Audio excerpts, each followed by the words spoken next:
better. We're here to help you run a profitable business that's fun to run and to take the hassle out of your hustle. And today we're here with the Tech Diva Tech Weekly. Of course, I can't see the banner, so that's okay. So welcome to the show. I'm here with my co-host, Miss Francine Gregory, real estate entrepreneur and tech diva. And all the way from New York City, we have Miss TJ. You can find her anywhere on the web. And TJ. That's my Friday dance. Yes, that's a Friday dance. That's a happy dance. And I'm Terralina from California Cover Up. So we're the Biz Chicks. We'll be joined shortly by Dr. Tachi with all things media. And let's just sit back and hear what's happening in tech this week in terms of history. How you doing, friend? I'm doing very, very well. I'm putting this out in places that I'll make sure it got to the places. Okay. Welcome, everybody watching live and on the replay. This week in tech history, I got 3 pieces of tech history for you. September 23rd, 2008, Google and T-Mobile introduced the T-Mobile G1, also known as the HTC Dream, the world's first Android-based smartphone. Yes, the world's first Android-based smartphone. Oh, yeah. What year was that? 2008. Oh, okay. And somebody needs to lower their volume just a hair. All right, might be me. I can go down. By raw sales numbers, today Android is the world's most popular smartphone platform. Okay. Wouldn't know that by the line at the mall, but okay. CompuServe launches MicroNet. September 24th, 1979, CompuServe launches the first consumer-oriented online information service, which they called MicroNet. This marked the first time a consumer had access to services such as email. The service was not favored internally within the business-oriented CompuServe, but as the service became a hit, they renamed the service CompuServe, Information Service, or CIS. By the mid-1980s, CompuServe was the largest consumer information service in the world, and half their revenue came from CIS. In 1989, CompuServe connected its proprietary email system to the Internet email system, making it one of the first commercial internet services.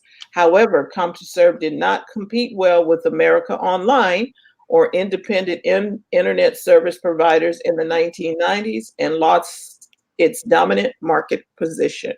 Remember getting all those little discs in the mail from AOL? Oh, yeah. It was a pain in the butt. It was, and every time there was an update, you had to get a new disc. Okay. Yes. Yeah. So that's CompuServe. And yeah. September 25th, 1973, Microcomputer Machines of Canada offers or introduces their MCM70 microcomputer at a programmer users conference in Toronto. Possibly the earliest commercially manufactured device that can now be considered a personal computer. The MCM70 gained customers at companies such as Chevron, Mutual Life Insurance, NASA, and the U.S. Army. The company worked closely with Intel on the design of the computer and made very early use of the Intel 8008 for the 8008 processor, of which the basic design was used for the future Intel 8086. However, failing to generate venture capital in the Canadian marketplace, the MCM70 never gained significant market acceptance, and by the time the Apple II and other early personal computers were being released, the MCM70 was relegated to a footnote in history. Wow. And that is your week in tech history. And we get our tech history from This Day in Tech History by Marcel Brown. So you can always go check him out. He's got good things keeping us all how we evolved in tech history. All righty, dighty. Well, We got Thomas, we got Zeph and Donna. Donna says she'll be right back. She has to go to work. And- Zeph okay. Zan's in the house. Hey, Pat's Zeph. in here. Hey, Pat. Yeah, Pat. Yeah, look, we're having fun, people, having fun. Wow. All right. What do we got going on? Oh, in the tech news, Miss Terralina. Well, Apple will reportedly release its films in theaters weeks before it even goes on to Apple TV Plus. So some of the things it was saying was Apple is reportedly going to pursue a traditional theatrical release plan, according to the Wall Street Journal. In other words, their new film On the Rocks, according to the Journal, is going to be released into the studios first. On the Rocks is the first film to come from Apple's partnership with critically adored studio A24. It says, I don't want to go into all about what kind of drama it is. It says, of course, it's not going to break $1 billion at the box office, and it's not exactly the Avengers movie. However, it does allow Apple the opportunity to vie for an Oscar. Interesting. The Amazon Studios started pursuing similar theatrical releases for some time of its award contenders in 2015 movies, and then it goes into some other drama. But what it's basically saying is that now they are going to be starting in the theater with their films as opposed to just straight onto the TV network that they built on the internet. So I thought that was pretty interesting. What do you guys think of that? Okay, so didn't you have a story about Uber? Yeah, there was a story here. They were talking about how Uber has had to lay off a number of people. And I have to find that little general thing here in business. But I thought that was interesting. That is. Yeah, as a result of, not being as, what would you call it? Profitable as it could be. And I think that's because everybody's being so demanding about, they want to be employees and not private contractors, basically. But yet they want the benefits of being a private contractor. But before I go there, let me say this. Amazon has about 15 new products, and the one that caught my attention was this new product that Amazon announced called Fetch. It's a pet tracker that uses new sidewalk networking. So basically what it does is it sets up a parameter, and when the pet goes outside of that parameter, it gives you an announcement. So I'm going to read this because I think it's also going to be much bigger than that. From what I've been reading about this, it says Amazon has announced a new secure wireless standard called Amazon Sidewalk. A low bandwidth protocol is designed to power ultra low power devices and connect them over long distances. So basically it geo maps an area and allows you to locate anything within that. The first device to use this new standard is a device that's designed to connect your pet's collar with Amazon's so-called Ring Fetch, which is designed to let you track your dog, allowing you to geo-fence your yard and get an alert when it leaves. Fetch uses Amazon's new sidewalk networking standard. Sidewalk, I'm not going to go into all the techie part of it. Let me skip all that language because I don't really understand it either. And then it says Amazon wants a secure protocol to be used in low-cost devices ranging from smart lights to weather sensors and rain sensors in your mailbox, and hopes that the protocol will allow the devices with exceptionally long battery lives of a year or more. It also was built in support of auto updates. So, it's going to have some other uses for this device. Sidewalk joins a range of wireless standards that are meant for internet for the Internet of Things devices. So I'm just saying that to say, I think this is going to be really good. Amazon admitted on stage that its new wireless standard is still in its early stages, but said that it's releasing it today for developers so that it can see what they are built for. The pet tracking Ring Fetch is coming next year to the company, but they also have a little side story about how they gave it to their employees, and within 3 weeks they had geo-mapped the LA basin. I was like, whoa. This is a big thing. People love their pets, and there are a lot of pet owners throughout the country. So this could lead to a really interesting network. You know, I find it interesting because I was reading about the whole Amazon event because they got the glasses, they got the Yes. ring, and it ties in. I said before the wearables aspect of this, and you see it. Amazon, please stop. You see the response from Amazon making it where you take A with you. Like instead of it being in your house, they want the assistant to be a part of your life. And actually, I wanted to read the statement that this is what they're saying that hold on, let me see. So this is the new big step in Alexa's development, going from a voice assistant that manages your smart home to a voice assistant that manages your life. It will enable them to bring into more places than ever before and allow customers to keep with them if they wish at all times in their ears, on their faces, or around their fingers. And what do you really think of that? But think about it, Terry. Isn't that really what we're doing with our phones?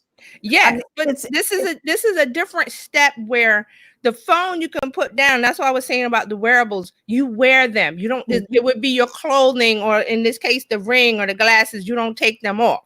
Yes, and they're integrated. They go with you. And for example, I'll say with Apple, when I got the because I was like, I don't need the AirPods, but I got them, and I was like, whoa, wait a minute.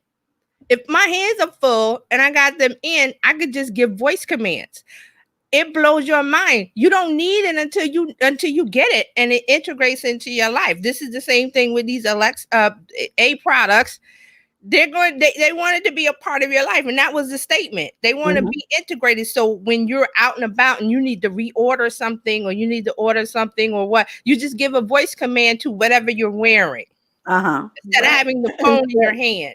Yes. Instead of having the phone in your hand. I too have the AirPods that respond to Siri. Yes. And that's the first generation doesn't do it, right? Right. Only the second does not. Only the second. So when you say something, you can make phone calls, messages, you can send a text message, you can do whatever. Order volume if you're listening to music, all kinds of things. Or hang up the phone, or do whatever, make a reminder. And if you got the shortcuts enabled, you're able to do stuff like order my coffee, book me an Uber, do this, do that. You can talk to the thing, and it starts doing whatever it is that you ask. Forget that you're wearing. I forgot I'm wearing the things because I'm walking around, in the neighborhood, and I see my neighbors and they're talking to me, and I'm like, oh, right, I got things in my ear. They're so inobtrusive that that's the wearable part of it. You're wearing it and you're giving commands. And it's such a great thing when you're doing it because it's convenient. When you already have the Apple devices that are connected to each other. And like Fran said, you want to send a text message. I was like, okay, I got to pull my phone out of my pocket. I got to type. No, you just say, hey, and send a message to, and then it says, oh, you ready to send? And you say yes, and it sends it. Wow. One of those things that it gets integrated. So wants to be a part of that too, because they see what Apple's doing. They see it. Now I'm thinking on the glasses thing, because I haven't seen the glasses, but they're nice. I saw the movie, both of the movies, Endgame and Spider-Man Far From Home. Spider-Man, Far From Home. He has the glasses, and the glasses are talking to him, and he's talking back just like he was talking to Siri or something. He says, "What am I seeing?" And they, and the glasses are scoping stuff out, and I was like, Yeah. "Oh, Because you're just talking to the device is listening, so you don't have to activate anything. You just use the wake word. Right. He probably that movie, they don't even need the wake word. He just started because you're asking a question, so the programming would know that you're asking the question by saying where, when, why. The words we use to ask a question. Mm-hmm. And he actually does talk about the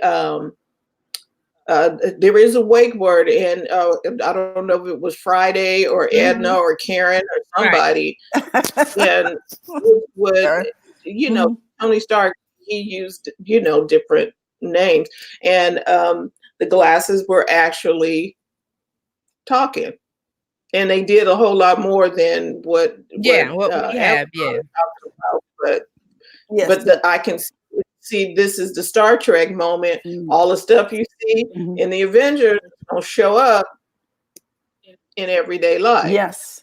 Well, I mean, and for those of us who are old enough to remember it, I mean, this whole watch thing is a whole Dick Tracy thing that we never thought would happen. What? I said, what? You talk and you're actually talking. Yes, but I do want to close with this, and that is that the Uber app is changing. Now, when you open it up, you're going to see this. Let me see if I can get my iPad to get over the glare. You're going to see two things. You're going to see right there the food and the ride. Instead of seeing the map and tracking, you're going to see these two things, because they now want you to think of them as a food delivery service right off of Jump Street. Yeah, and they had the CEO was talking with someone. Yeah, this was on the Verge on the 26th. Yeah, he was on with the Verge, and they are doing more and more to integrate Uber into your life. Yeah, too. Which we have scooters all over the place. I'm not understanding why you would ride a scooter, but okay. There are people who ride those scooters and the bikes. It's because you don't have to worry about parking. No, I understand that, but it's a scooter. I'm talking scooter with it looks like a skateboard with a handle, and I'm thinking, you mean it's not motorized? No, it's skateboard with a handle. I thought they were motorized. It doesn't matter. They might be motorized. I'm just saying they're scooters. They're not like a bicycle. I get you. And maybe it's a generational thing, and that's cool too. But the bicycles here, and we have the app called Next Door, where you can keep up with your neighborhood, right? And so in our neighborhood, people they leaving them scooters all over the place, and they're just dropping the bikes anywhere. And my thought was, and I didn't go back and made comments with them, but when you run out of money, it doesn't move. So wherever you stopped it's not moving. So it's based on time. Right. Oh, okay. You put in a card and you set, it's a certain amount of hour. Well, when that money runs out, that's what happens. It stops.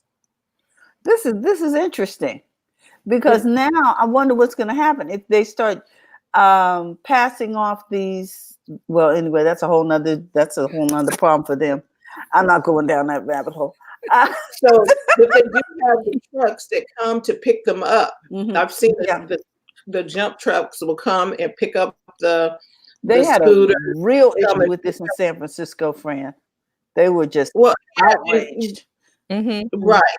And people were thinking, at first they were just thinking they're just leaving them anywhere. Well, again, when money runs out, you just drop it. I don't need it. You can't, what are you going to do? Put your card back in again just so you can pick it up and put it. It is not lightweight. So when the money runs out, wherever you were when that money ran out, that's where that scooter is going to be. Just drop it like a That's where the scooter going to be. Because you can't pick it up. Hey, Q, And we got Alfredo and Karen and Brenna and Jay and Pat. We got Donna. We got lots of people here today. Welcome everybody. So here's the deal: the scooters are going to be wherever they are, and yeah, if they might have Colorado license, it don't matter. But the trucks do come through and pick them up. And so that they can take them back to the station, because the people in the neighborhood, well, why can't they just put them back in a rack? And why they just fuss? I wondered about that. I wondered why they couldn't put them in a rack. I didn't know that they stopped when the money ran out, sort of like a carnival ride. Right. You're out of here unless you buy another ticket. Okay. I don't know why they gotta have the bike, and these people just fussing. I was like, y'all just don't understand. And it's a great option if you don't have a car and you need to get somewhere. Then you get up, you get on a jump bike, or you use a jump scooter. Okay. And they're all over, and of course, there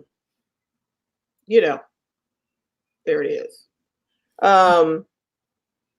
Which brings me to another way of transportation that is all tech. I was able to lease a vehicle just using my phone. There was no, what was it? There was no drama. None. No drama. No, I all I did was pull out my phone, put in my information, and they said, okay, what kind of car would you like? I had my choice from BMWs all the way. I had Mercedes. I could have did any one. Price range was $500 and something a month down to $200 and something a month. I was like, shut up.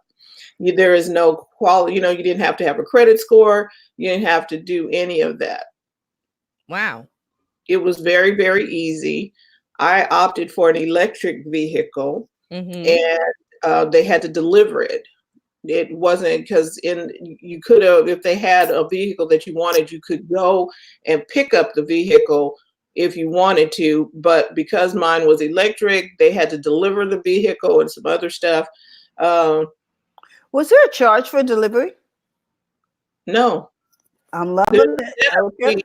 There's a setup fee. You know how all of the paperwork and all of that, they FedExed me all of the temporary tags and everything, so that I could put the temporary tags on when it got here and all of that. So all of that was done, but I think it was up front, $800 or something, but that included the first month's fee for leasing.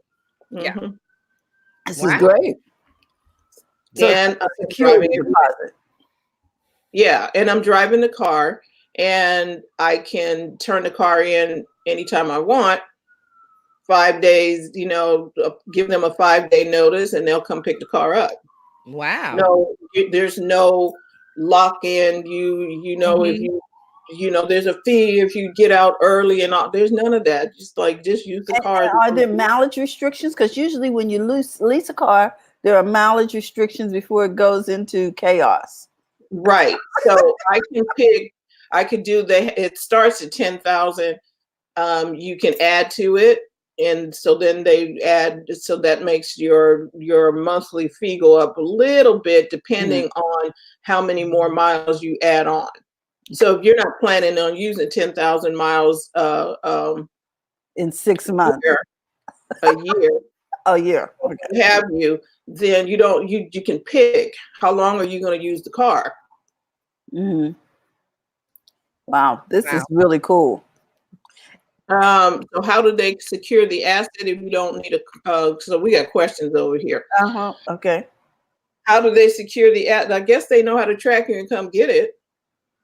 Maybe it's not like you're going to be able to come. All that information when you set up the account, right? Don't they ask for all of the things that's necessary to find you Right. Yeah, like they have your address, they have your location, they got your credit card, Yeah, because they're going to put your card every month. And right. there's all the typewriting if you renege on not paying and blah, blah, And the blah. agreement, All of you have that. to sign the agreement. All of that information is in the agreement. Right. Which is the same thing you do at the office. It's Right. just electronic, people. So Yeah. therefore, And see, Yeah. this is rolling into another thing. Another thing, well, not popular, but companies are realizing you remove the friction. Remove the friction between your service, your product, and the customer and the consumer. It's a shorter line between those 2 points. That customer is more likely to do business with you. So get rid of the Right. friction. Don't make something like I said with when you have somebody opt into your email list online. Don't ask them 20 questions. Ask them email, name and email. Get all the stuff on the back end because you want to reduce the friction between getting them onto your list or getting this customer to lease the car. So yes, you have to remove all that. So you take, I want to, lease a car. I got to go down here. I got to do this. I got to talk to this person. I got to talk to that I person. got to check my credit rating. I Yes, got to. eliminate all of the friction and Right. sales. You'll see sales go up because you're eliminating the friction of I have to go and do something when I got other things to do or I don't want to do it. The hassle was really very, Very low. it just took the hassle way down. Yeah. Monique says, "How do you secure the asset if you don't need a credit score?" That's their option to choose whether or not to, go through your credit or not. So this company opted not to give you that hassle, not to Because like we just mentioned, there's a contract that you're signing that you're going to make the monthly payments. You have to have insurance on the car. So you put your insurance on or they put insurance on. Well, I didn't give them the option to put insurance on. I just went with my insurance company and I had to put the insurance on. I had 7 days to have proof of insurance. Right. Or I'm sure Whatever system they used when you physically go to do all of this is probably the same system that they use to check, your credit worthiness and all of that other stuff. Whatever system they use. Right. Well, the thing is about these disruptors, all they've really done is cut out the middleman. Yes. And use an electronic processing system and made it more user friendly and identified an audience because there may be a lot of people, especially millennials, who have credit issues. They've got student loans. They came into an economy where people weren't hiring.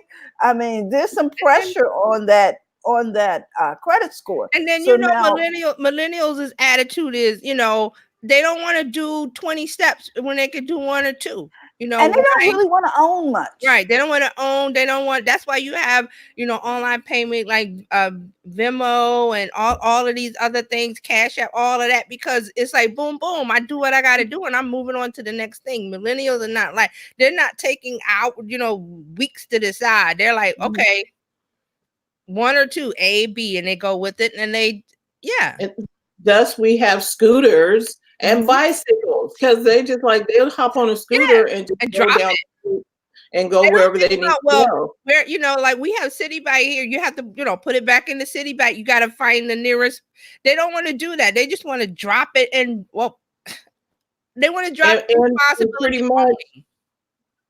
Yeah, so the whole thing is convenience, like somebody mentioned over here.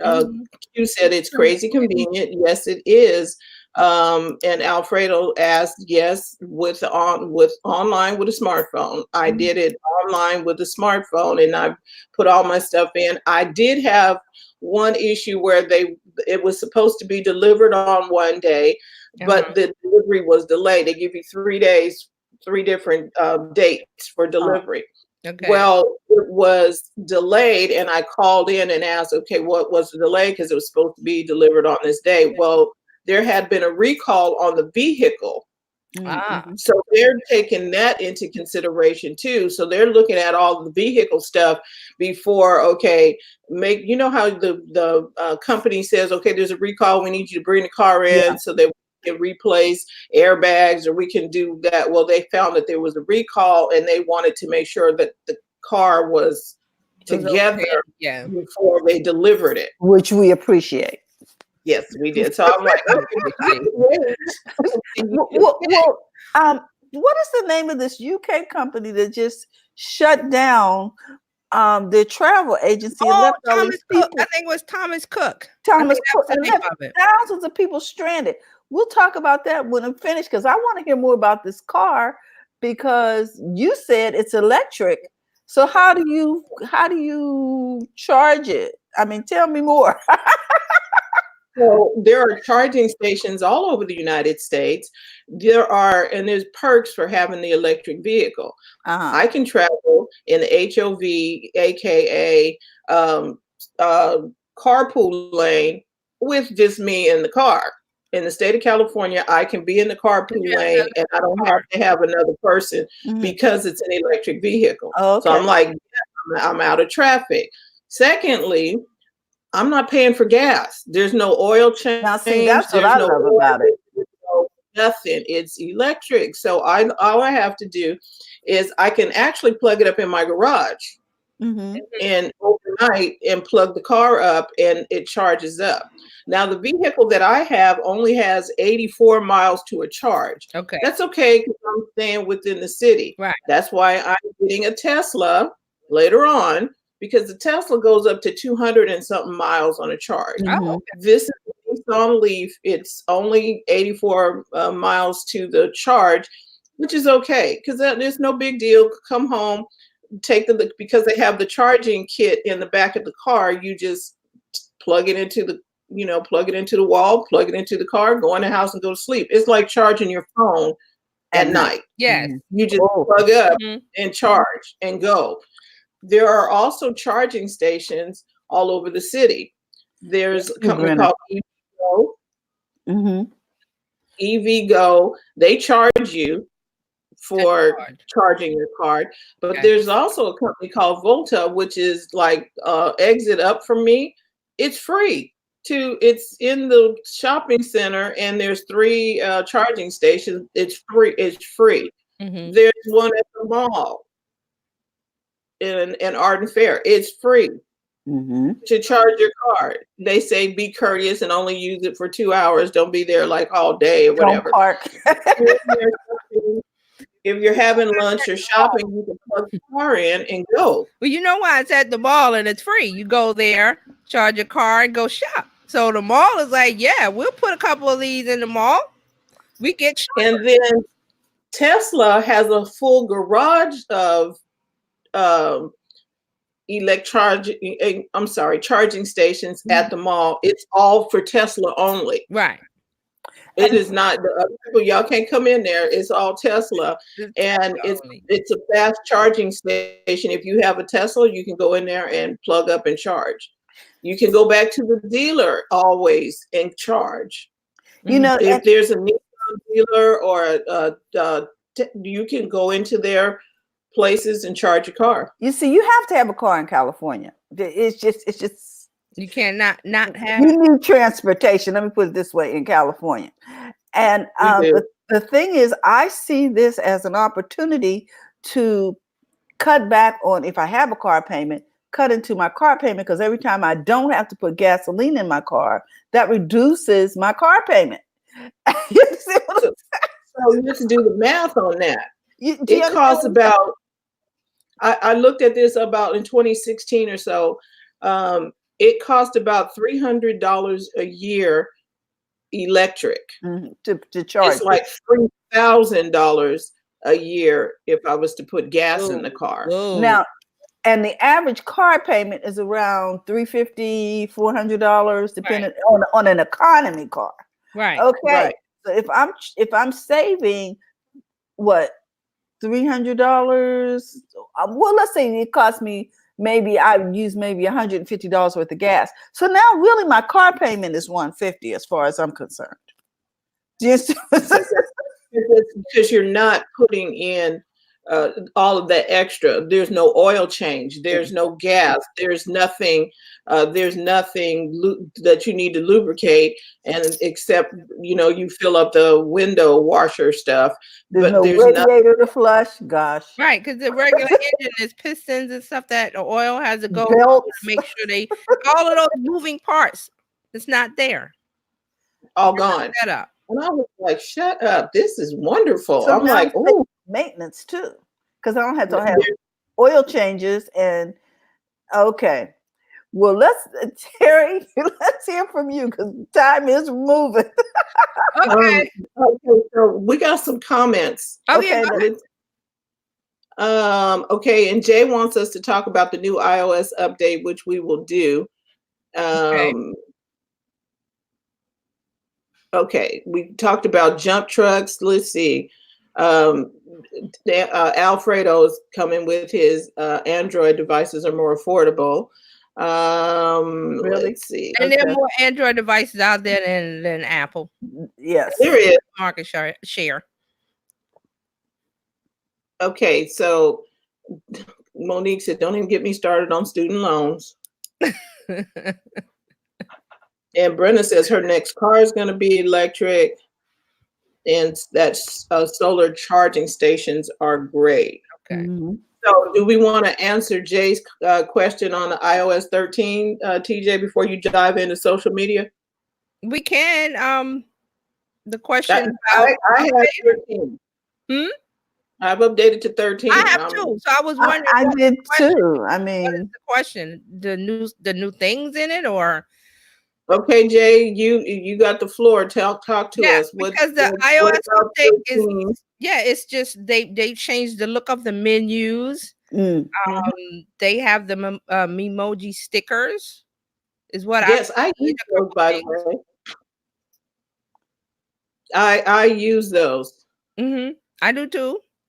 That's pretty much what. There's a bug, but they fixed the bug. I mean, that's why you have the automatic updates turned on. And I realized I looked at my daughter's phone; she didn't have them on. I was like, boop, turned it on because you want to have it up. See, as soon as the new iOS update came out, there was the bug, and then Apple came out with the update for that. So they're pretty quick with that, right? And Jay's asking, do you like it? Do I like it? I like it. I had to get used. Well, I was used to the old look, and it really is just visually the old look of the menu when you wanted to share or do any kind of task or anything. They just changed it visually. I think it works after using it a couple of days. I think it works better the way it is. Yeah, because when you're sending out mail, it's easier to find the forward buttons. Like when you're sending out an email. Q says, I love it. And if you have or use Apple CarPlay, it's way better experience right now. Okay. And Jay says he likes it better too. Yeah, it is. It's nice. Easier. Everything's a little easier to find. Everything looks graphically better. It is an improvement. Okay. Right. So the aesthetics are better. Is that what I hear you guys saying? Are better. Doing tasks. Share something or mail or I use a lot of I updated, but I didn't really look at it as far as what is the difference. There's not a big difference. It's just visually design wise it's better. Q says that she has Apple CarPlay, so it's way better. It's like everything is better. It's improved. Remove the friction of how do I do this and how would I share that and how I move this and how do I create that. It's all there. Like I said, I use shortcuts, so all my shortcuts are listed now. When I go to share. And you can choose between light and dark. Yeah, the light and dark, which I don't like dark, so that was right. So it depends on stuff. See, you have to, with all technology, you need to spend some time and go in there and see what stuff it does. They have something called tips in the update or tips generally in iOS. So that you can go in there and see stuff like you can now pinch to copy and paste. You can use your pinch thing to copy something and then paste it over there. I was like, huh. You can slide your finger to do your security. You can the keyboard. That's new. I like that. Right.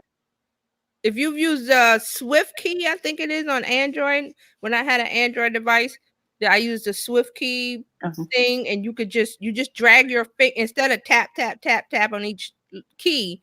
You just drag your finger around to form the word. Right. Put that in, which is good. Right. So it has some perks and some things that makes it better, and it works on all across on iPad. iOS is new. Yeah. So that's a whole new thing, and the iPad does new stuff, and I'm like, oh, I got to sit down here and play with this to figure out what's going on. But they're good upgrades.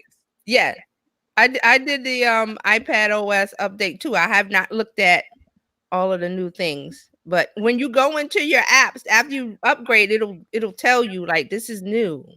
It'll give you the visual, keys to say this is what this does now. Must be nice. It is. Oh my God. Hey. So to recap, Tech Life is going to now have 4 segments. I do history. Terralina will be coming at us with general tech news, and then TJ is going to talk to us about social media news, and then Dr. Tachi is going to wrap us all up with media.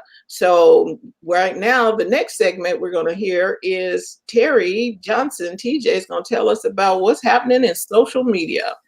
Well, before I do that, I have a story that's on the back end of what Terralina's thing was about. Amazon. Amazon. I don't want the things to wake up. You can now apply for a job at McDonald's using the A or Google Assistant. What? Yeah. I didn't want to wake her up. Okay, so they have something called apply through. It's an Alexa or Google Assistant skill the company claims as the world's first. It lets you use your own voice on any A or Google Assistant capable device to seek employment in the US, Australia, Canada, France, Germany, Ireland, Italy, Spain, and the UK, with other countries to follow in the coming month. So what they're doing is it's just you just say, A, help me get a job at McDonald's, or hey Google, talk to McDonald's, apply through. The voice assistant will tell you what you need to do, and you go through. It's a bot, so you go through and you answer the questions, and they check for responses, and at the end they will send you a link to apply online, like to actually go online and fill in name, all that stuff. So technically, go ahead, Dr. Tachi. So this is pre-application? Yes, I guess that would be it. Now, what they're doing is this is to target Gen Z, the youth. Yeah, because I'm like, this means I can send my kid to summer camp in England and have a job before he gets there. I'm cool with that. Trying to better connect with them as far as give them job opportunities is what was said in this article. This is USA Today I'm looking at, and I read the section. Where is it? They were talking about. Okay, where is it? Oh, here it is. A new initiative might help McDonald's with a program it launched last year called Youth Opportunity. The goal is to reduce employment barriers to 2 million young people by 2025. And they already let potential hires apply by text or social media and messaging apps. So now they're adding the voice assistant to it. So you can say, Oh, so now we don't have the traditional, can I get a job? Do you have any applications? Remember we to get a piece of paper. What we said earlier about reducing the friction and having less steps, because that's more, what millennial Gen Z, they don't want to do all 10 steps. So you'd have to go to McDonald's. Hey, is there any job? You just say to your device, and then, Alexa is also on your phone as an app. So right. you have to have, be in front of the device. You can use your phone. So you can tell by my face that I have something to say about this. Go ahead. Because I have terrible poker face. So as a former placement specialist, I find this great for summer job Oh, and, You know, and I feel you. You know what? I am for things that reduces steps, because I believe that there is too much bureaucracy anyway when it comes to HR, when it comes to hiring. So I'm for this. and But it allows a space for disparate treatment because I decide who gets a piece of paper and who doesn't. that's true. That's true. It can, well, you know, unless you have a name Yeah, that I was gonna say the name. if your name is Shaniqua Sherere or Shaniqua or Devette. or has too many apostrophes, dashes, capital letters, Yeah. that there still doesn't level the playing field. But here's my thing. What I'm troubled about is, now I'm all for progress, but I'm for responsible progress, if that makes any sense. I worry that we're kowtowing too much to millennials and Gen Z to make things easier for them. And then we're going to get mad when they get in the job and they can't do certain things because we've spent too much time making things easier for them. Things don't always come. You can't say, Alex, make the fries. You can't say, hey, Google, can you make the fries? You don't know that. You don't know that. You not now, right? Next now. week they may be able to say, "Alex makes the fries." You're very right. They may be able to do that, but I think, and see, I just turned on the Google thing. I wasn't talking to you. So I think I'm worried that things are being made unnecessarily easy. I have no problem with being able to, apply and do these things this way. However, it's like, it also brings up a security thing, in my eyes. I'm not saying sit there and fill out paper, and there's a security risk with any type of thing that you do these days. However, I'm like, what are the privacy measures that are in place to ensure that somebody who can sound like somebody else doesn't end up inadvertently applying, and those types of things. Well, and I don't like lazy. So yeah, this is always the case, because see, if I bring the paper home, I can have somebody else fill it out. If I take an online course, I can have somebody else take the test. You've always got that issue. I'm with Dr. Tachi on this point, that do you actually have the skill set? Because you just went through the speaking it out. However, where's your skill set? We can't check because you didn't want, okay, they don't have to do cursive anymore. That's an issue for me. Me too. Okay, but this is not a formal application process. So it's like Tati said, a pre-thing where they ask you your name and they tell you about the different jobs, and then they say, "Are you interested?" And then they send you a link to the the online job app like Monster or whatever they're using, and you go through it formally there. To the point, there are so many people who don't read. So what if, I hope it's made explicitly clear that this is a preliminary step to applying, because I can already see some people calling, I had applied through Snapchat and I didn't get an answer back. Well, did you click the link? I can already see that happening because I know that's gonna happen. But see, this is their thing about Youth Initiative. They're trying to reach them where they are, so they already I get it over social media. They already do it with texting. So, and it's just like a preliminary thing. I understand. Look, if you can operate Tinder, you could probably apply. You can probably get this piece of paper emailed to you. Formally apply. There's still a link they go to when they have to formally apply, like they went to McDonald's and got paper application. Well, working at McDonald's is not going to be as easy as swipe left. I hope they know that.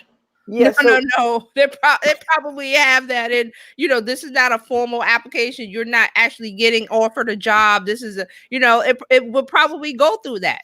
And ask them, the interview is probably going to be on your phone.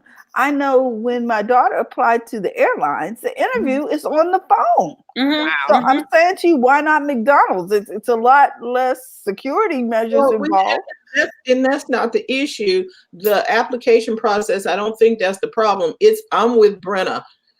Problem solving and determination with presence seems to be lost because they didn't put forth any effort. Do they want them to problem solve? All they want them to ask you is, do you want fries with that? That's all you gotta learn how to say. And if you can't say that, then they're gonna press the screen, and the screen's gonna say, "Do you want fries?" Well, They're you know already what? pressing buttons at McDonald's. They're already pressing the picture. It's true. You see what I'm press saying? the Because Francine, you know, when you said, "I don't want to drink," it just threw them off. Because here's another thing: when you go on McDonald's now, there's a kiosk where I am. There's a they kiosk. don't even want to talk to you. Talk It's to just, anybody. girl, it's just like the bank. They're Hmm? gonna start charging you to talk to somebody at McDonald's. They have You think I'm lying? There is going to be a surcharge, just like at the bank. You want to talk to the teller? That's $2 extra. What the heck? You got my money. I'm to pay to talk to you. Or they're not even saying, "How welcome to McDonald's? May I help you?" You just go to the kiosk, press the buttons, pay, and they have it when you go to the counter. It's there. Yep. When you come in, there's a sign like this. Nothing is sacred. I'm sorry. Well, there is no interaction with the people. That is my concern. There are no social skills going on here. Yes. You can't this is where it lies. I think we all know and understand that we are living in a global economy and a global society. So even though this is something that, was taking over in many parts of the industrialized world, we have to realize that not everything, there are cultural differences. So if you're only training them for one thing, that's problematic. So then they're not going to be able to interact with different cultures. And I don't just mean, different countries, but culturally different things even in this country. So you're not going to be able to interact that way. I think that the lack of social skills is a problem. I keep going back to the fact last week we talked about the fact that all of these apps that keep shutting down, their major problem is they don't have a sociological or a psychological aspect to them because nobody knows what the hell to do. Well, so if that's a problem there, this is going to be a minute now. Now this whole Thomas Cook thing, which this whole where they shut down the service. Was that a millennial company or was that us? No, that was the old that I heard that it was the oldest travel company in Britain, that they've been operating for like hundreds of years or something. Do you understand what I'm saying? But why could they not make the digital shift? What was the reason that I don't know. Donna, if Donna is here, Donna with Green Earth Travel, she may be able to weigh in on this. Why would that be a thing? Because she still does travel with the old school flair. She walks, because I don't know if I want my travel to be digitally handled. I want to talk to somebody so I can get back home. See what I'm saying? I want to talk to people. And it's the same thing, yes, I did this whole thing on the app with the company about ordering the car, but I needed to call and make a phone call and talk to a human being about when the car is going to get here because it said this date, now this date. So I would like to talk to a human, please. And when I ask, I want somebody to be available when I do, if I have an issue. No, okay. See, now we're asking too much. Now you can't have it both damn ways now. Now we're asking too much. But I do agree. I love the automation thing. I love the fact that we can make things simpler and easier. I just lament that certain basic skills are being lost because of it, and nobody seems concerned about trying to solve them. And this is regardless of age. This is not just talking to millennials and Gen Z. This is everybody at this point. So that's what my concern is. Yes, because they had to repatriate these people from all over the world. I mean, Britain had to send planes to pick up their citizens. So the company is 110 years old. Wow. Francine, you laughed when I said I was not leaving the country till some things changed. Girl, I want to know a plane is going to come get me. Look, I'm a citizen. Okay. Jay says McDonald's already makes mistakes with people order. Maybe the computer will solve that. Okay. Well, Or at least if it's wrong, it's operator error because you pushed the picture. And then Brenna says, robots, no judgment calls, evaluation of moments no longer needed. Karen says she loves her travel agent. She has to get a new one because this lady is about to retire. Wow. Karen, you might want to talk to Donna at Green Earth Travel. Mhm. Yeah, because Donna does that, and she still knows the ins and outs of travel. Because because you can't rely on technology to know what's like. Okay, let me make this analogy. Okay. Relying on technology to know what's going on. Like here, when I take Uber, I'm driving down Uber. I know how to get to my house. Mhm. So there's an off ramp and it says Florin Road, East and West. Well, the map on Uber only says Florin Road East. So the driver is just going to go east. I know I live west. Mhm. So I have to tell them every single time, or else I'm going to be looped around. Stay to the right and go off to the right. Mhm. But it says Mhm. go east. I know it says go east. I need you to go west. Just trust me.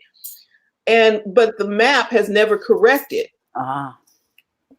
So if they're relying on that map to take me home and I'm not paying attention, I'm going to be looped out in a longer ride than I need to be because the map doesn't understand that there's two lanes. One goes west and one goes east. All it sees is Florin Road East. right. And I was like, okay, y'all need to fix that. That's the problem with technology. It doesn't catch up. That part didn't catch up fast enough. And I've been doing this. I ride Uber often. And so I'm like, okay, y'all still haven't fixed that. Wow. So if I'm trying to do travel and I'm now in another country trying to get back home and they still haven't fixed the glitch, somebody didn't do an update. Something, I don't want to get stuck. I'd rather talk to a travel agent that, hey, are we good to come back in over here? Like my son and them, they went to Czech Republic. Mhm. Oh, And I said, okay, how are you? Or we're going through Sweden. I'm like, cool, because I don't think I want y'all going through the Yeah. Yeah, we don't want you going. No. It was the other way, go through Sweden. So they went through Sweden to get there.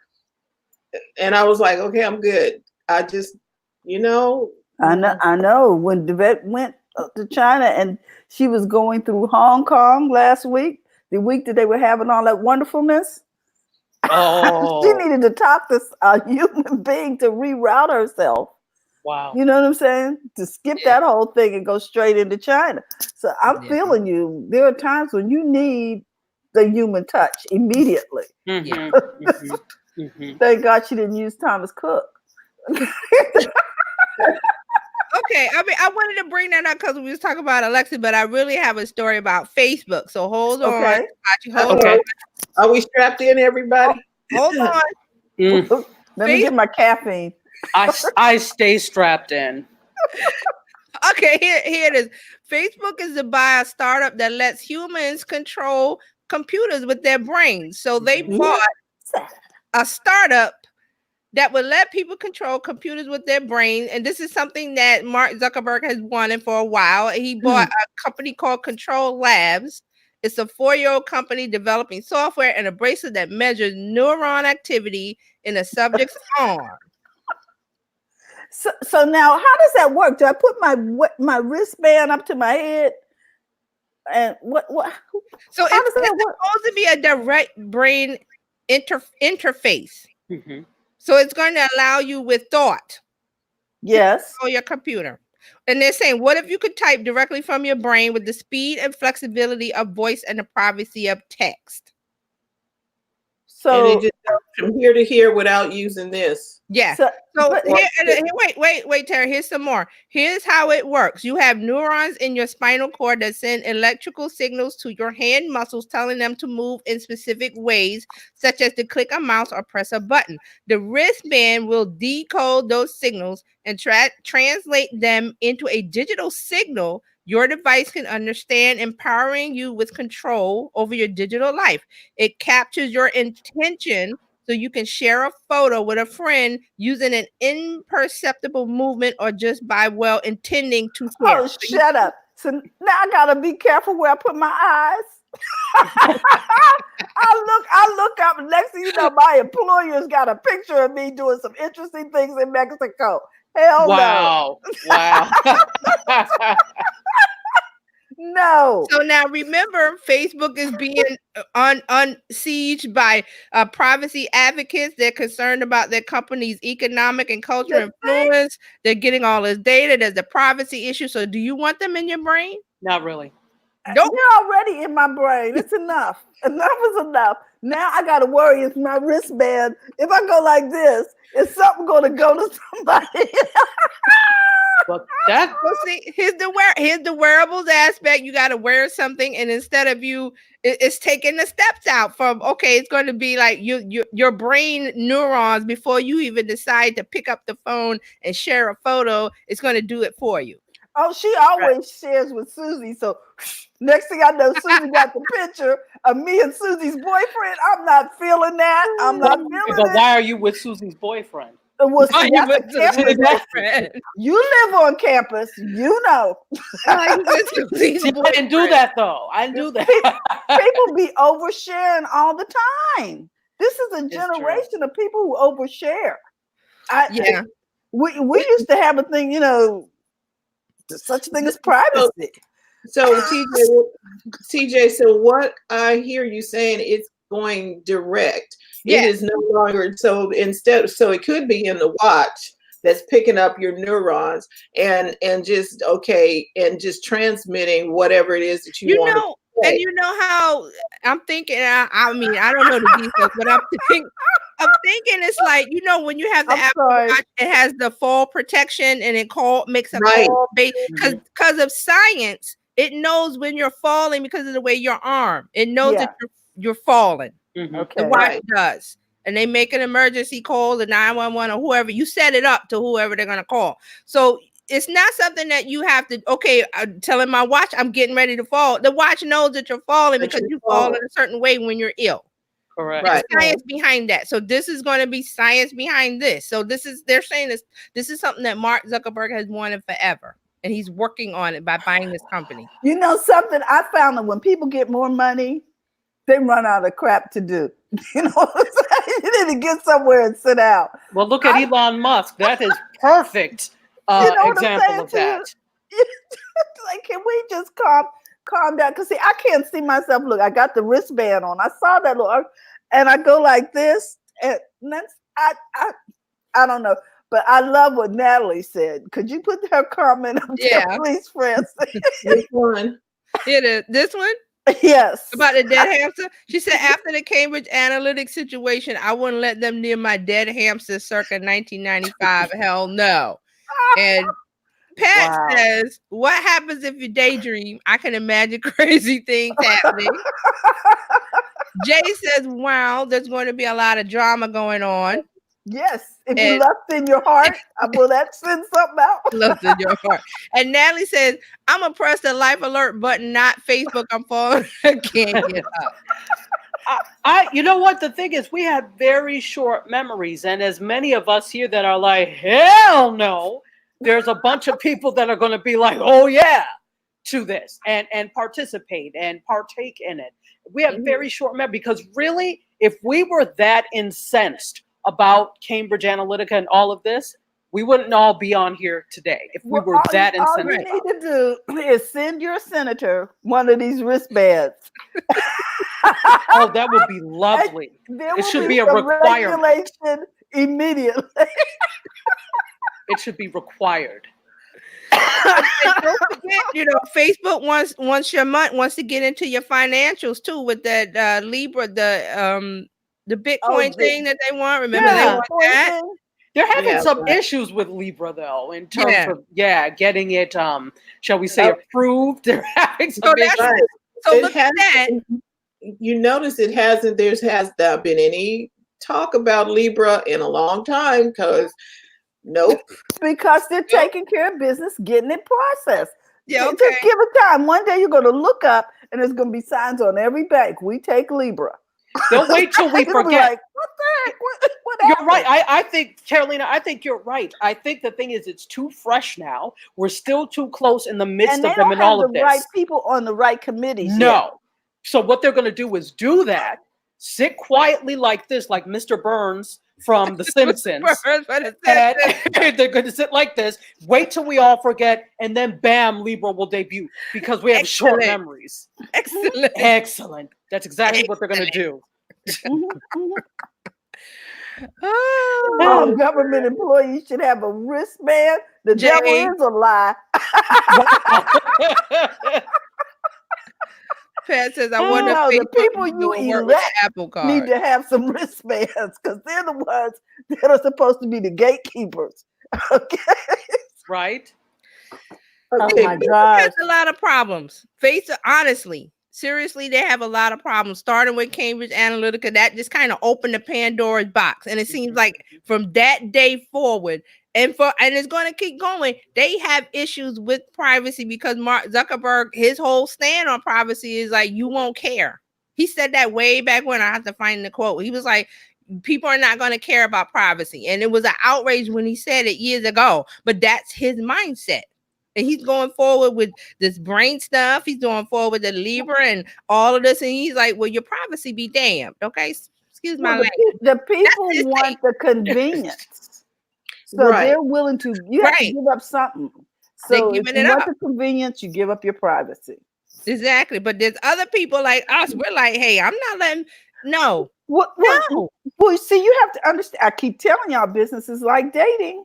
If you date somebody who shares all your personal photos and takes sex videos and puts them up on the internet, you decide if you want to stay in that relationship.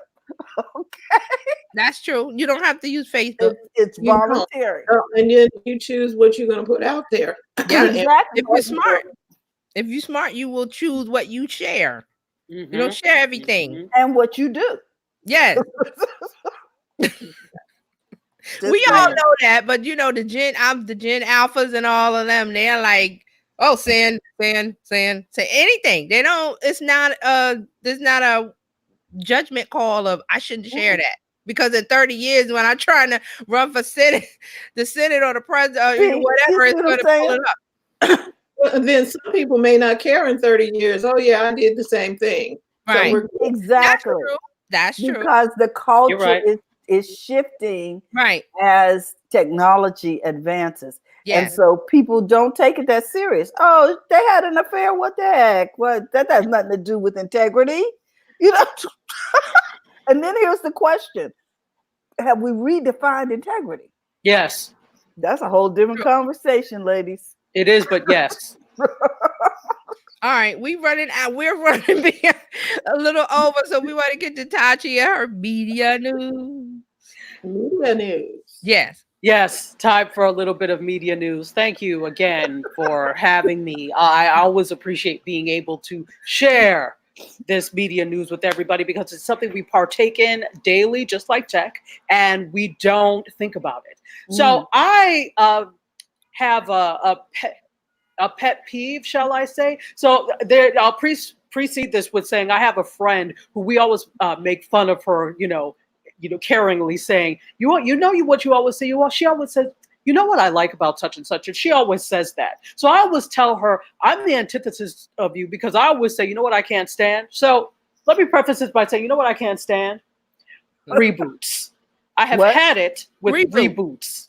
Oh, we already know there are a bunch of reboots coming in. Some were like, oh, yay, that could be cool. And some we're like, why? So found out yesterday that they're trying to reboot Walker, Texas Ranger. Oh, no. Shut up. Get out. Oh, yes. Jared Padalecki will be playing the starring role in Walker, Texas Ranger. Now, there are differences between a reboot and a reimagining. So some things have been reimagined, and it's like completely different characters, but the same town, etc. And some is like a continuation, so that's an actual reboot. So this is actually going to be a reboot. I don't know if Chuck Norris is alive? scheduled. Is he alive? He is. He's doing He's alive. these commercials for these exercise equipment You're things. kidding me. Go ahead. He's alive. So I don't know. The funny thing is, Padalecki is actually a Texas native, so this is right up his alley. So that's coming up. Also, don't know if you heard, if you remember the new movie New Jack City. Yes. There's a reboot in the works. Why? Yes, of New That's Jack City. why. I don't know who the hell asked for it, but nobody ever asked for these things, that they just go on their merry way. And it's going to be written by Malcolm M. Mays, who writes Snowfall for FX. So kind of up the same alley. Snowfall is about drug culture. New Jack City is about drug culture. So yeah, it seems right up the alley. The question, well, let me continue on. Also found out 30-something, which is now probably like 60-something, is getting a sequel series. So from Marshall Herskovitz, Ed Zwick, and MGM, that is in the works. So I'm saying that, and there are so many others that I could put out there. The Proud Family, which is kind of cool, is getting rebooted. There are a lot of different things that are getting rebooted, but it brings me to two things.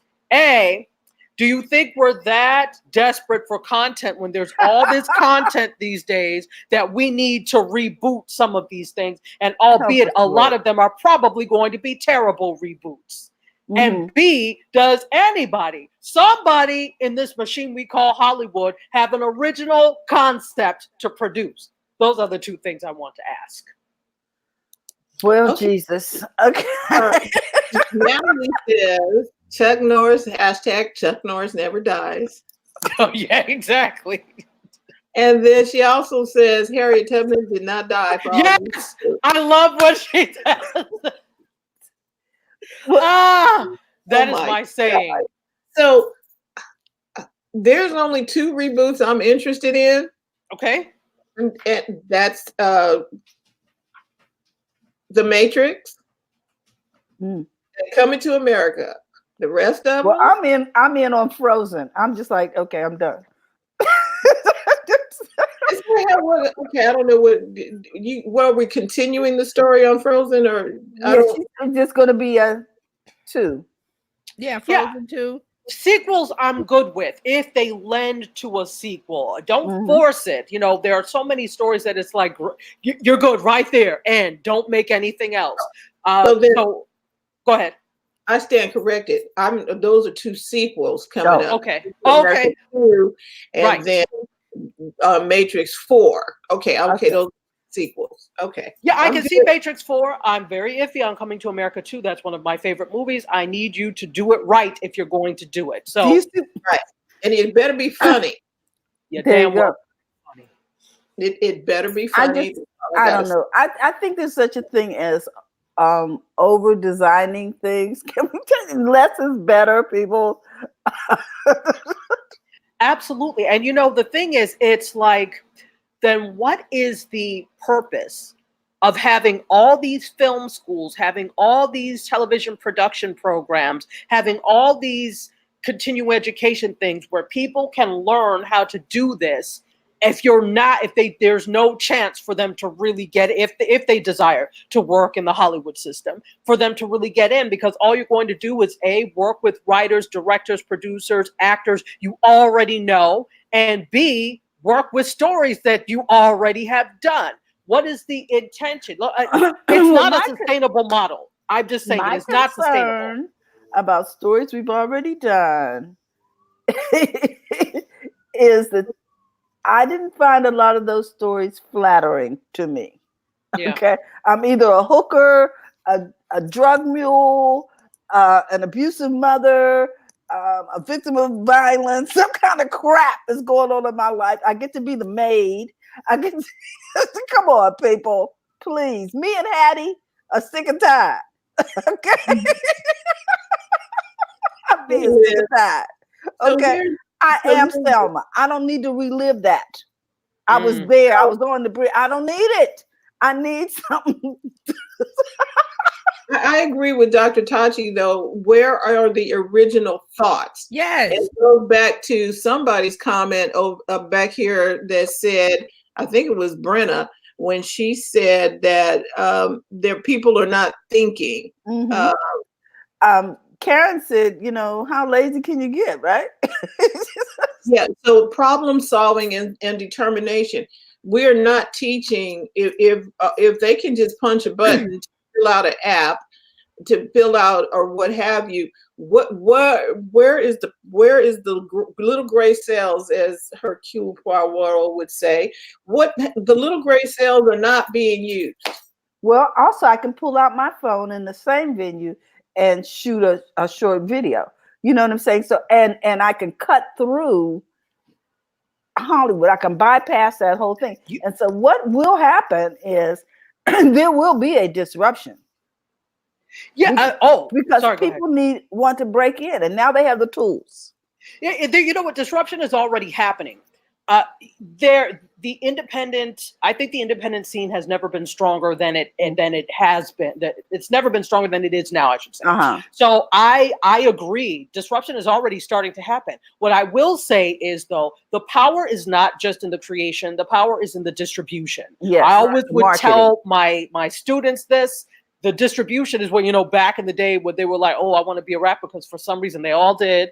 And they wanted to get into the rap game. They wanted to own a record label. I said, that's well and fine. You can have a label, but if you don't have distribution, you don't have shelves, it doesn't mean anything. Now, shelves are not a relevant concept really anymore. But back in the early 2000s and mid 2000s, it was. So, when we're looking at that, I think that we also have to realize that the distribution game is still as strong as ever. When we look at advertising, for example, which is how a lot of money is made in terms of these products, it still goes to traditional television. It still goes to traditional, because these people have not changed. So soon there'll start to be a shift. But until these people start leaving these ad agencies and the heads of and you start to get more millennials and you start to get more Gen Z involved, they're not going to see they still think linear media. That's the way they think, regardless of what the numbers say about how many people are consuming content that the next generation of content creators and producers are consuming, and consumers are consuming via mobile devices. They're not they listen to an extent, but still do what they want to do. Oh, so like children. There you go. There you go. There you go. Pat says, I was suspicious about all of the Hollywood remakes, but when BBC decided not to have a Christmas Doctor Who episode because they couldn't think of any story ideas, I realized it was past time to give up on the good old boys. You're right. Because I was like, I'm sorry, no Christmas Doctor Who?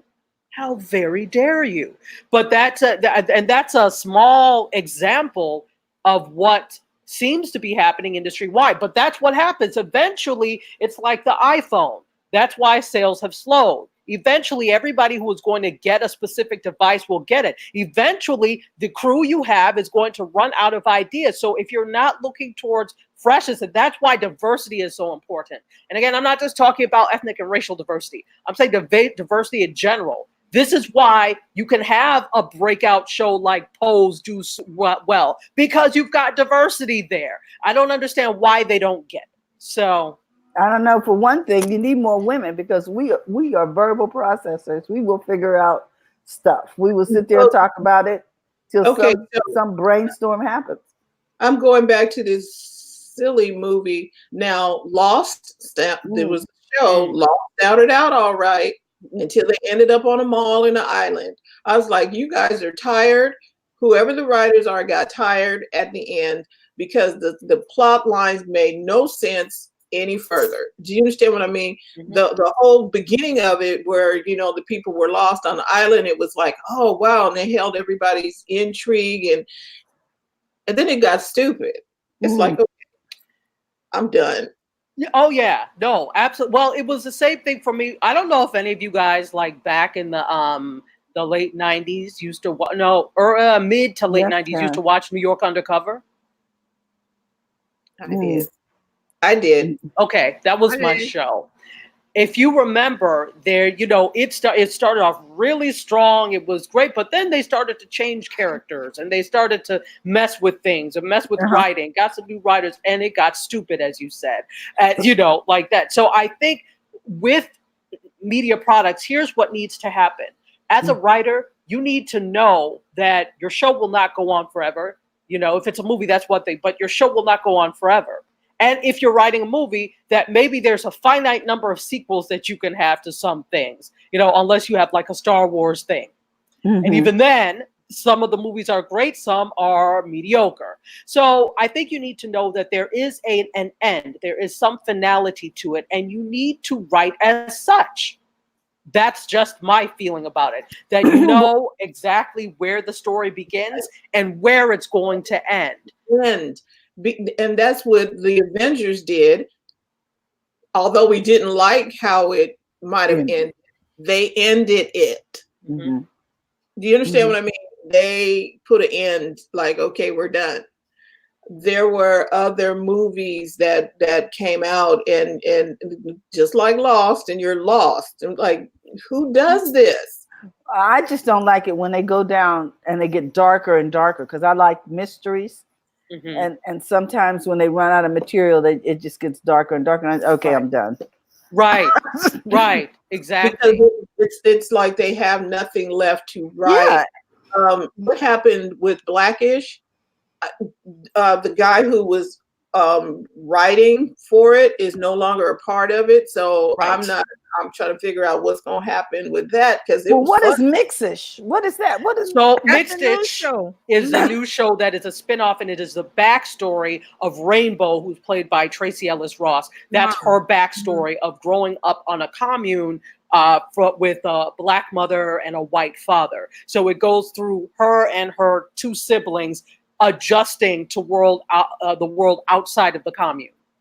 Oh, I see. So it's written by the same writers, because if it's not, I don't know if it's going to be funny. Well, I'm not sure. I have to look and see the writers. I don't think Kenya Barris, who was the creator of Blackish, he's not. I don't think he's not writing for it. And so here's the thing. So we actually reviewed. No, we're going to review Mixed-ish on our next episode of the podcast.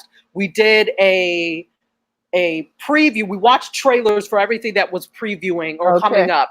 And so one of them was Mixed-ish. From the trailer, we weren't super impressed. But what we're doing now is saying, okay, well, let's watch the episode and see if we change our minds. Okay. Yeah. So see, that right there is the temperature gauge. Yeah. It's like, if the trailer don't get you. Because usually they pick the best, what they think is the best part to pull you in. Yeah, and well, here's the interesting thing. Trailers have gotten longer and longer now. So whereas your average television trailer for the upcoming season used to be a minute long, now these trailers are 2.5 and 3 minutes long. Now let's look at the average. Okay, so the new sitcom from CBS, Bob Hart's Abishola, is only 19 minutes long. The trailer was 3 minutes long. So that means I've already seen like 1/3 of what the episode is going to be. If you include the commercials, No, without the commercials. An episode of television is 22 minutes with 8 minutes of commercials. Okay, so we see about 25% when we see that 3 minute. Correct. But with this new one, it was only a 19 minute and 10-second show, which means and the trailer was 3 minutes, we've seen 1/3 of it. So these trailers are getting longer and longer, I guess, to draw people in with all the things. But I'm like, but you've already shown me, because I felt when I watched that show that I had already seen it because the trailer was so long. It's no longer a teaser. See you later, Karen. Karen's got to go. Yes, we are talking here. I hear you. They're saying Deadline is saying Mix-ish had a 4 million views. It's not a lot. They're saying it held into the lead-in of Bless This Mess. It had about the same views as Bless This Mess, which was before it. Yeah. Okay, some of the stuff is like, yeah, okay. Yeah. They're trying really hard, apparently, but it's like, all I know is the I'm not. Blessed Mess is a rehash of Green Acres. Okay, see, Oh, I kind of stop. figured that's what it was. They wanted. I thank you. I thought it was because I'm like, why are these people out? It is. I know as soon as because they came last year, it was new. And as soon as I saw it, I said, "This is Green Acres." They just put it for millennials. All I know is I'm not watching anything with a title like Lucifer. Okay. Yeah, what is that about? Skip me with that. I don't care what it's about. It's a comic. What about the new one that's called Evil? What about you know what I'm saying? There's a bunch of stuff like that. But I'm telling you, I don't watch it. There's a bunch of stuff that's out now, and somebody said there is so much on like Netflix. Let me go back to this comment. There are great films on the net and on the festival circuit. You can go find stuff. There are movies. There are the Prime Video. There is Netflix. I'm not saying Hulu, but Netflix. There is Apple TV. Terry talked about where Apple is going to release some of their original programs into theaters first. I don't know why that would be a thing.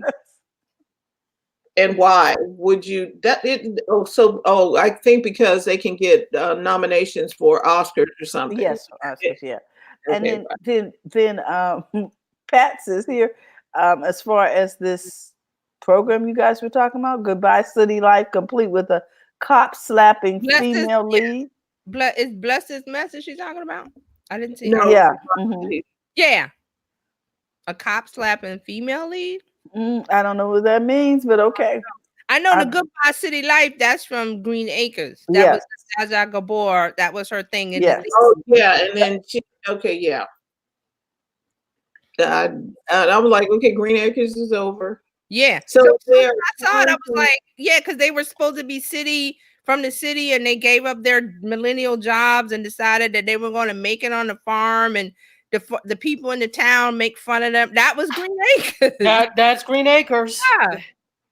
Yes. Yeah. They just called it something else. They just reverse engineered it. Okay. Gotcha. So we can't talk about them then doing a reboot. So they did a rehash or a refresh or whatever. A reimagining. Yeah, stop it. Stop it. Reimagining. But I knew what it was as soon as I saw. I was like, "This is Green. Get out of here." But you know what? It's disheartening as somebody who's a content creator. I mean, we're all content creators, right? But as somebody who's a filmmaker and a television director, it's disheartening to see that, because you go through the process of, okay, somebody has this show, and you see them hum and haw, and then you see what they pick up. I'm like, but these 5 shows are far superior to what you just picked up. But it's a system. So you're right. What needs to really happen is a level of disruption. And here's the thing. I think those of us that are content creators, those of us that are desiring to create more scripted, even unscripted stuff for the industry, you can't let Hollywood be your end all and be all. Yes. You have to say, you know what? This is not necessarily just a springboard to that. This has value in and of itself. We can make this a viable industry in and of itself. If they take notice and then want to take it to another platform, that's fine. But we think, just like to me, live streaming is bomb. I love live streaming. There's more paths now. You don't have to have a thing go through Hollywood and go through the studio. You can do what you want to do on YouTube. Look at is it not Issa Rae? Is it Issa Rae? Issa Rae, from Awkward Black Girl, who has Black Girl on Insecure. YouTube, took it to HBO. So she didn't start out going to HBO. She did her thing on YouTube. So the options are there. Social media and all of these apps, Vimeo, not Vimeo. Is it Vimeo? You can make your own media channel, your own channel where if you have good product, good creative, you're going to be noticed. Same thing with podcasts. It happened. There's a podcast. What was the name? I can't think of the name of it. Lore.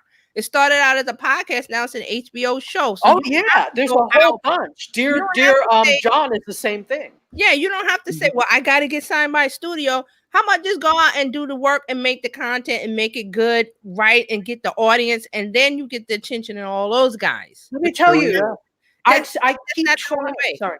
Go ahead. No, I keep trying to convince people of this. It's really hard to convince people who are diehard traditional linear television, diehard radio, diehard traditional media in general to say, be like, hey, start a blog. Yeah, hey, why I'm telling you, is it so we could hard? do this ourselves and make it big. But people are like, Yeah. oh, well, we shopped it to such and such. Then I can't help you. I can't. You know, I'm curious. What is the attitude of that with you know, radio and TV and social media and doing your business on? Why is there such a pushback from people that they don't want to do what we just said about you don't need Hollywood, or you don't need They don't radio, trust you it. don't need Oscar, you don't need Emmy. You just do it. It's trusting your own ability because, like you said, Oscar and Emmy and all of that has become the determinant of how good you are in the industry. And if those things are not, and although Emmys, yes, if those things are not available to you, or you don't think it can be achieved through your independent route, then for some people, it's not worth doing. But are they really valid? I bet you No, if I poll no, because it's all right subjective. Here, Right, only 50% of us saw the Emmys. How many people saw the Emmys live? I did. It was boring as hell.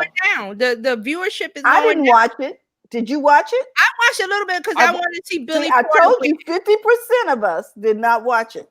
I watched it because I wanted to see Billy Porter win. I wanted to see Billy Porter win, and I wanted to see Jarrell. I was glad I saw Jarrell Jerome win for When They See Us. So Renee was up for, you know, there were some black artists and creators that were up for things that I wanted to see, but everybody else I kind of zoned out and did my. What I'm saying about these two standards is that the culture is shifting. People don't really care anymore. They just like what they like. Well, they were hard pressed to get. Masses don't. I'm sorry. Care. The masses don't care. So those of us that are independent, you know, we may not care as much. But the consumer still cares, because think about it. We've been conditioned for donkey's years to value the Hollywood system of creating entertainment and media. It takes a long time to break people out of that. So even if you said, oh, well, look, I'm producing this, and this, they still will go with somebody who's got like, look at all of us. A lot of us have over 400 episodes of the content we created. They will still go with somebody who has one Hollywood IMDb credit over us. So we're conditioned to value the traditional media system. It's hard to change. Not that it won't. Disruption is coming, but it's hard to change now. They are still going with the likes. Yeah. If you haven't been liked, they will not look at you. And Oscar and Emmys are the likes still. It's the counting of the likes. So, but it is shifting because some of that stuff is. I didn't know it was on. I'm laughing at Pascal. Yeah. Because there are a lot of things, like a lot of stuff. I was thinking while you guys were talking about the different shows and the spin-offs or the reimagining. Reimagining plagiarism, isn't it? Okay.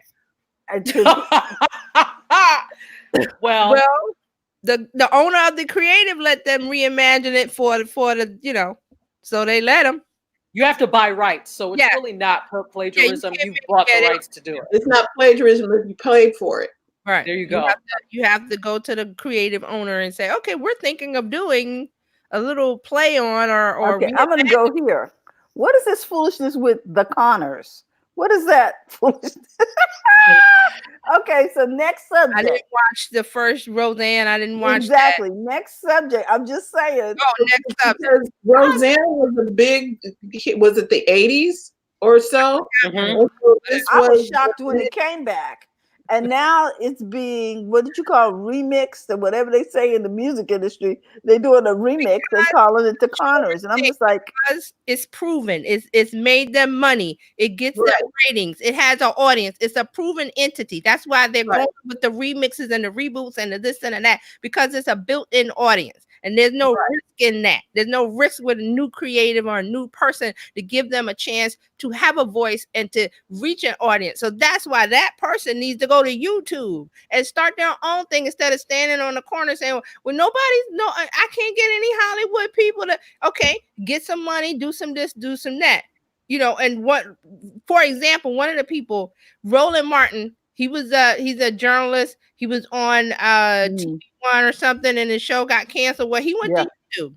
He started his own stuff. He's so right every day. And it's produced, and he has clips, and roll that tape. And I was like, he is over here. Right. He had an audience for a while. He had an audience. He has the experience. He had the equipment. He even said, because I follow him on Twitter and stuff, and he was saying that while he was doing all of these jobs, working for TV1 and BET, whoever he worked for, he was spending his own money on professional equipment, like professional cameras, knowing how it works and this and that. So that's why when he went to YouTube, he got the set, he got the cameras, he got the people to switch to this and that with the mics and all of that. So it's a professional looking show on YouTube, and he's got the donors, people that watch. He asked them to donate, and then he's got sponsors. So may I add something to this? This is fascinating. I just want to add really quickly because I know we're like way over. Yeah, but I think that is a good model to use for people who are looking to get into the content creation game, to really up the production value, because the audiences are used to what they always see from television, etc. So they're used to something very slickly produced, not in all cases, but in many cases. Right. So I think that's definitely the way to go. And then get yourself involved with others. So, you know, they always say a good way to build a podcast audience is to, you know, become a guest on somebody else's podcast. Do those types of things, because you've got the thing you don't have that a Roland Martin has probably is the audience. So a lot of these people that are doing their own thing now, they've already got a following. So our uphill battle is to build that following. Yes, build the audience. Truly. And that means you have to do the things that TJ has been teaching us, which is interact with the 5 people that are following you now. That's right. Keep them close. If they're following you, commenting, liking, talking, engaging, build that trust up. Don't let that wither on the vine by not responding to them. I see a lot of people do that on like big names, and they don't respond. People are commenting and they don't respond. They just leave their comments flapping. I'm like, those are people that, you know, some will stay yes, but others will be like, well, he or she never responds to me online. I'm not gonna follow them. That happens. Absolutely. No. We appreciate my rant. Follow us, you know, because you could have been anywhere else, but you hang out with us on Fridays. And we have a great conversation here, talking tech and social media and media and a little bit of tech history. Yeah, tech life. And this is fun. I mean, because we learn a lot of different things about how to do some things and how to use tech and how to get our business out there. And it covers everything. If you want a show, you can have a show.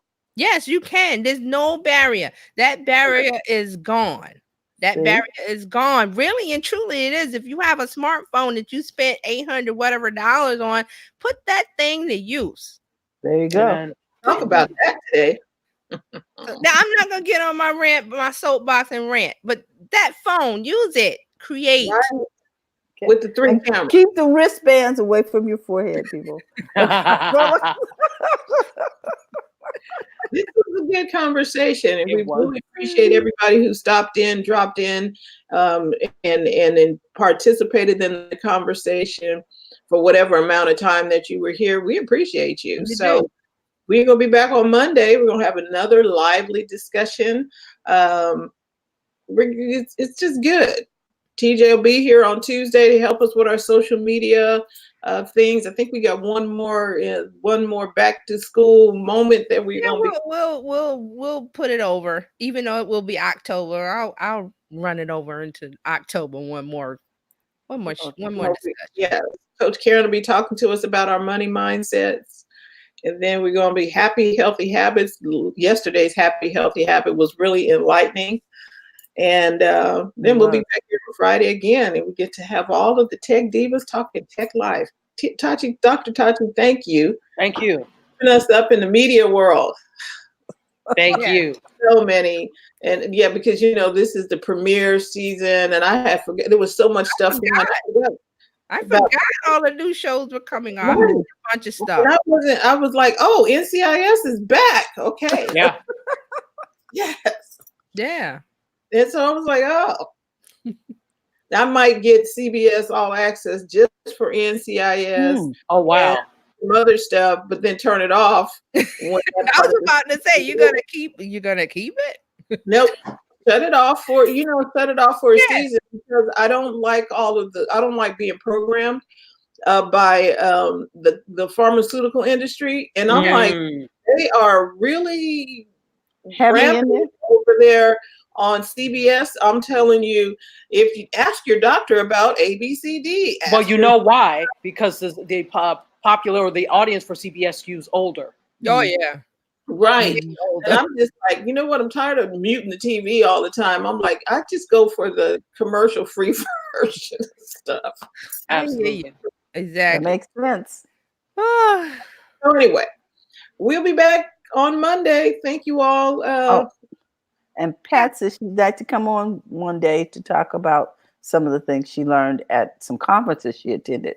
Okay. Okay, cool. Pat, we'll make that available. We'll make that happen. Yep. We appreciate all of you. Bring your questions, bring your challenges. Yeah. Everything. Bring yourself to the conversation. Yeah, try not to leave the scooter in the middle of the road. Oh, okay, guys. So with that, we just want to remind everybody, don't forget to go to the front of your own line, and we'll see you Monday. Bye-bye. Bye.